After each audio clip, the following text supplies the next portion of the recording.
Hey guys, came from 15 back at it with another episode review of Bleach as we only have three more episodes of the first core, and then Bleach will be going away for about a season and then we'll return.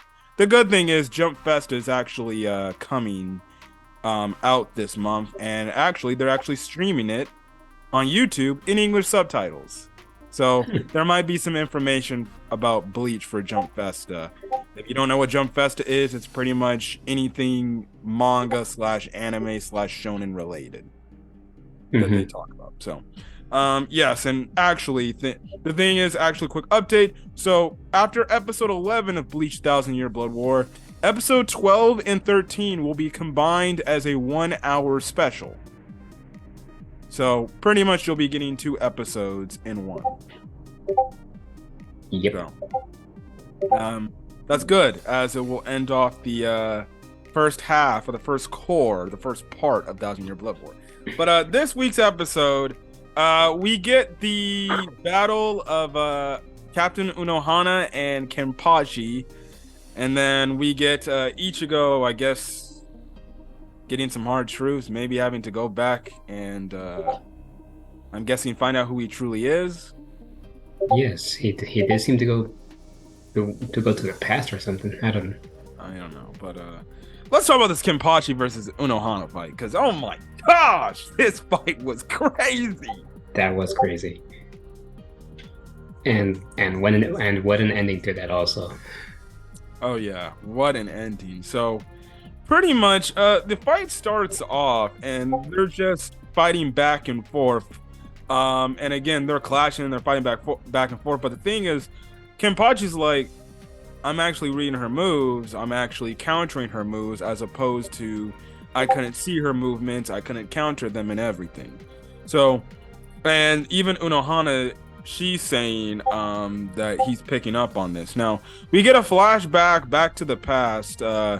And we see that in the past, it seems like Unohana was always looking for someone to just match her in her fighting ability, like crave her hunger for fighting, which, you know, up to this point, just seeing Unohana, I just never thought she was that battle crazy person. She always seemed like that pacifist person. Then again, she always did give off a scary vibe sometimes. Yes, and now might remind you, this is back when she was the captain of Squad 11, not Squad 4. So all of a sudden, this one person's like, yeah, Captain, we couldn't find anybody within the area that could match you in terms of your strength.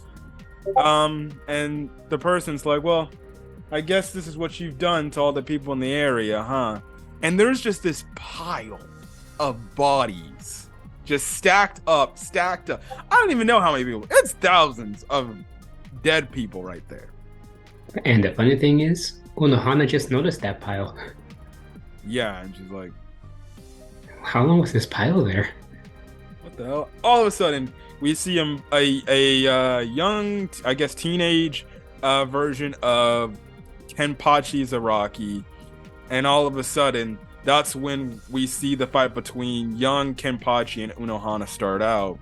And we kind of have a dialogue in this fight scene between Unohana and Kenpachi as they're talking. And this is kind of going to the thing where Unohana is like talking about her sin and everything. And we also kind of find out why, in a way, Kenpachi's a lot stronger than what he's supposed to be. So we find out that pretty much this guy's kind of been holding back his strength for a majority of what we've been seeing this entire series, because Unohana makes it a mention as she's seeing the flashback. She's like, you could have easily defeated Ichigo Kurosaki when he first appeared in the Soul Society. You could have defeated Nigo Tora, the one Arankar in the Arankar arc or saga or whatever, and you know, you just barely got by those two. If not, you know, you barely won, and then the Ichigo fight you lost just barely. And we find out in a way like he's been holding back because, you know, Kenpachi, I guess in a way they're saying Kenpachi hasn't realized his true fighting capabilities. And in that flashback fight they were having when he was younger, he pretty much went all out, and he was just had that snap go off, and then he was just going crazy to the point there was times where Unohana was caught off guard in that flashback, and to the point she knew like this is my successor. Um, so as she was fighting him, she also realized she's like, you also get, and this is kind of a Kenpachi trait. The more he's like in a near death situation where he's about to die, he ends up actually getting stronger, and a part of him ends up releasing to where he gets more crazed in battle. He enjoys the fight. So pretty much Unohana is trying to bring out that, I guess, crazed passion for battle, what he once had, where he has like pretty much no remorse for his opponent. So, that's the thing. We also do find out when he got stabbed and it looked like he died, well, he did. The thing is, Unohana, since she's got really good healing techniques, she heals him every time she gives him damn near a killing blow, but heals him instantly. So to him, it looks like he's seeing some weird vision, like he died, but in reality, he did die. She's just re-healing him back, so he can get to that state again, to that state he once had, where he has just no limits. He just drops everything and he just goes all out. Honestly, and I thought Yamamoto versus Yuhabak was crazy. Oh yes, the visuals for this fight was absolutely amazing. Absolutely amazing. Then, what does she end up saying?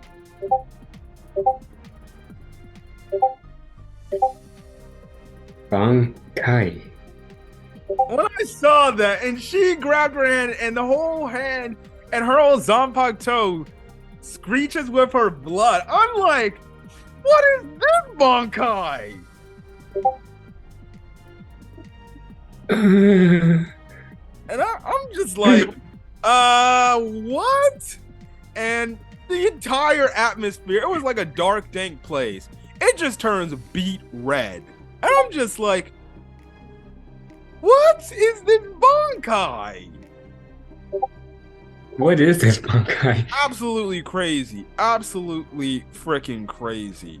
But I guess watching another reviewers, I guess her Bankai has it to where, she can pretty much heal herself within using her Bankai, and she doesn't have to use any of her, like, healing techniques. It just automatically reheals, and pretty much you have to do massive damage to negate that, pretty much.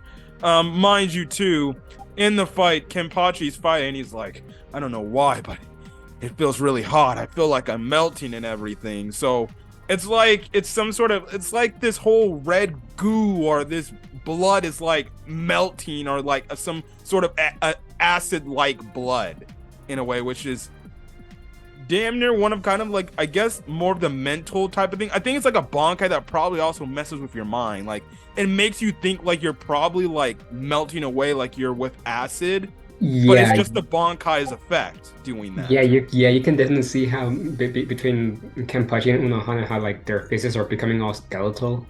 Oh, that was a horrifying. That was horrifying. That was a horrifying image. It made these two people even look more crazier than anything.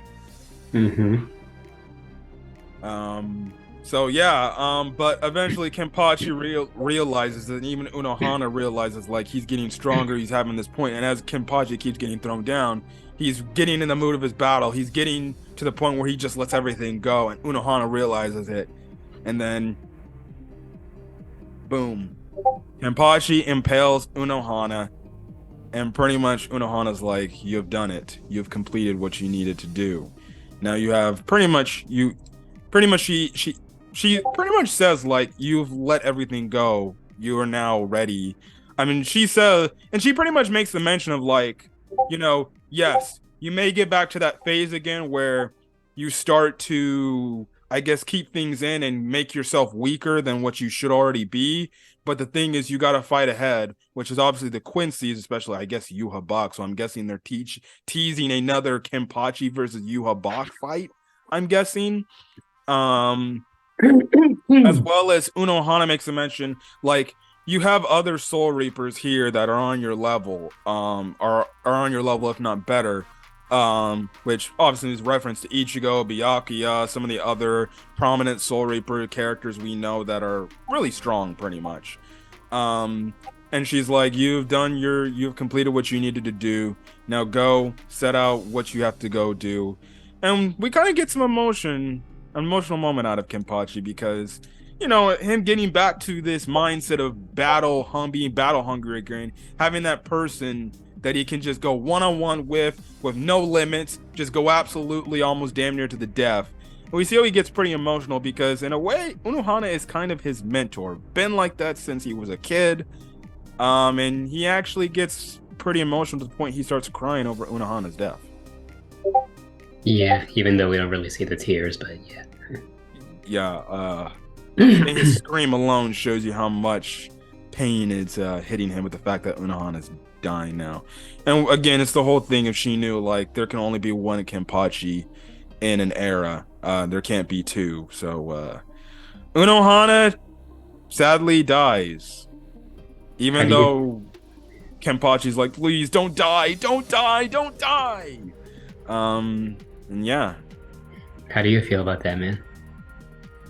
It's kind of like one of those bittersweet type of endings for a character, to be honest. Mm-hmm. Like it's a bittersweet moment. Like I don't want Unohana to die, not only because she's a babe, but it was just an emotional standpoint because it's like, in a way, Kenpachi found like somebody that he could probably just absolutely go toe to toe with all the time, and now, in a way, he's kind of lost that. Mm-hmm. But what was the interesting thing that Kenpachi heard after Unohana passed away? Wasn't that Unohana Zanbakuto? Or I think it was his Zanpakuto talking to him. So after all this time. So what I'm guessing is I think the soul of Unohana's Bankai of her Zanpakuto went into Kenpachi's Zanpakuto because she was a Kenpachi. Kenpachi or Zaraki is the next Kenpachi in line.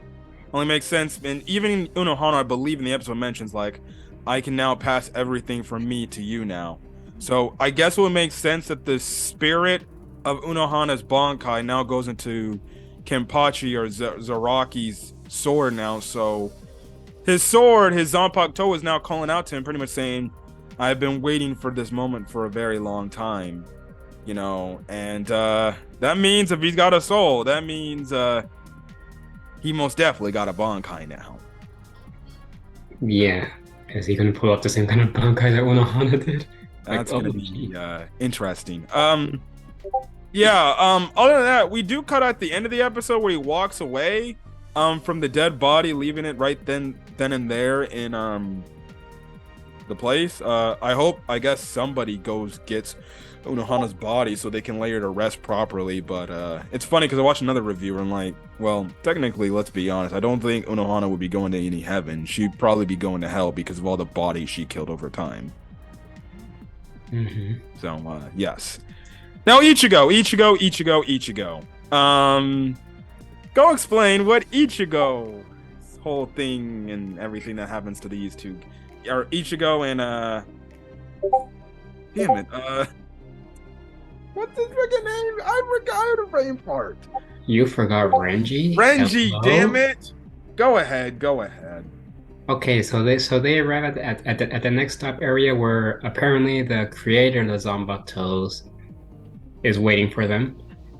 And who did they find in this so-called festive place? A bunch of beautiful ladies. Yeah. Yeah, and what's that guy's name again? I'm actually trying to find it right now, to be honest. I'm trying to find it right now.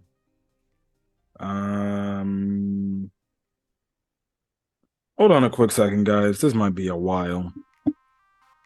Okay, found the guy. His name is Nehemiah.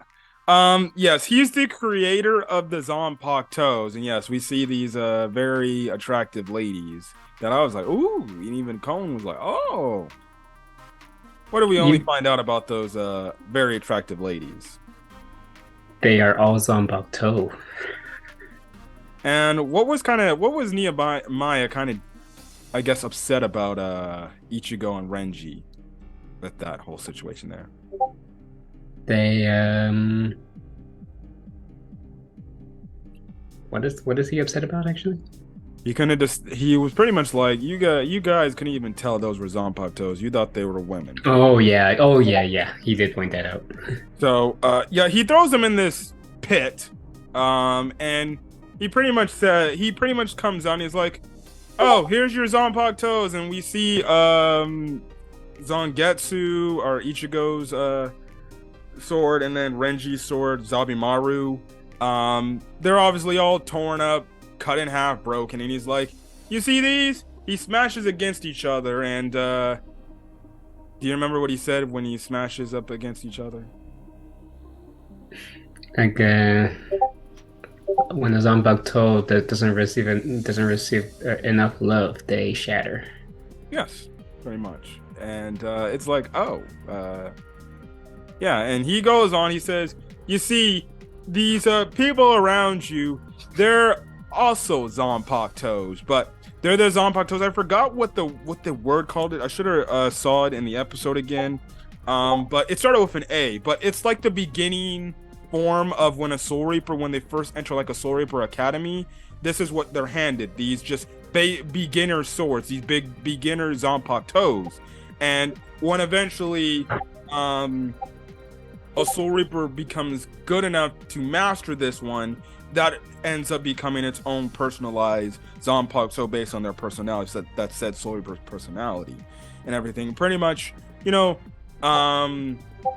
is like, so yeah, you gotta find you gotta find your own type of Zanpakuto, pretty much. So they go on fighting. We find out that they've been fighting these things, these these Zanpakutos for like 3 days, and also too, we also see even before this case, those Zanpakutos were actually crying because it's like, in a way, I guess you could say, they resent Ichigo and Renji because, oh, you showed your original Zanpakutos no absolute love or care, pretty much. So after 3 days pass, what are the results? Well, Renji came up on top. Like he pulled through, but Ichigo, on the other hand, he showed no improvement. So what does Nehemiah tell him? he says, well, he tells Ichigo, go home. Like, there's nothing you can do. There's nothing you can do here and stuff. But Ichigo's all like, I think I'm just gonna go home after coming this far and stuff. And but he was not given the choice. Maya just sent him back. I don't know. Yeah, he's like, don't even bother entering this Soul Society. You're not a Soul Reaper. And everything. You have to go, and pretty much, it's kind of the thing where he tells Ichigo, you need to go find out who you truly are. And episode ends off, and we're kind of left off on a cliffhanger where Ichigo is in front of the Kurosaki clinic. So apparently he's back home now. I think this is I feel like this is some sort of weird hallucination type of thing, or some sort of mindset that goes back in Ichigo's mind, and he's looking back into the past to find out who he truly is, which maybe will explain, okay, his origins, yada yada yada, simple things like that, as well as finding out. And I guess because we know going into this thing, Ichigo was kind of unsure about himself, especially after the thing that Yuha told him about, oh, your mom was a Quincy, yada yada yada.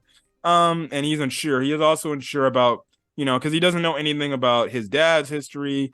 He's unsure about all of this stuff. So I feel like definitely next week he's going to get the answers. We're going to get the answers about who Ichigo truly is, his upbringings, yada yada yada, his parents probably more than likely, and I guess him coming to terms, accepting of who he is. And I think that's kind of the thing. So then I guess he can be considered it. But again, when you see Ichigo have the realization, like when Nehemiah told him, you're not a Soul Reaper, you failed,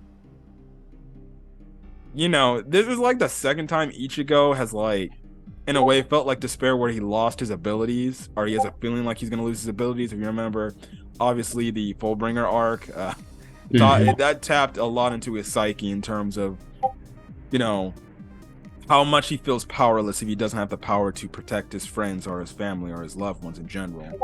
Uh, That was some really powerful mental stuff. Now that you yeah, brought. and we know Ichigo's character. His whole motivation is I want to have power to protect my friends and my family, the people who mean most to me. And you know, you see the look on his face. He gets devastated when somebody, especially when Nehemiah's like, "You're not a sorry, but don't even bother coming back to the Soul Society. You're nothing, pretty much." But it's gonna be interesting. It's gonna be interesting. Next week, definitely gonna be looking very forward to see this. Maybe more things about Ichigo explained. So Mhm. maybe you get some things explained about his dad, definitely his mom.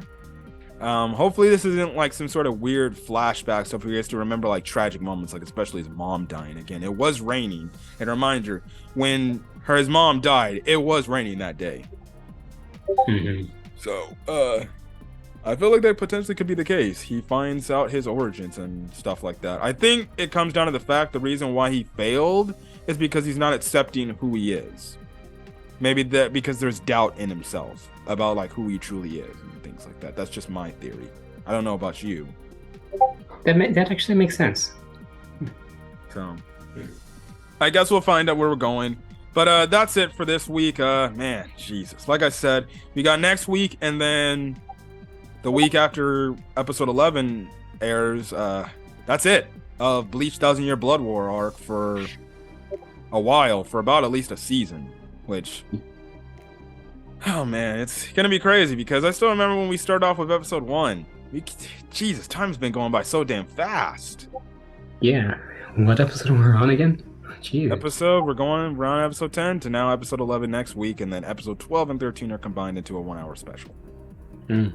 So there'll be 2 more weeks of Bleach Thousand Year Blood War arc for at least a season, and then obviously we'll have to wait till it comes back and everything. But any other final thoughts before we get out of here?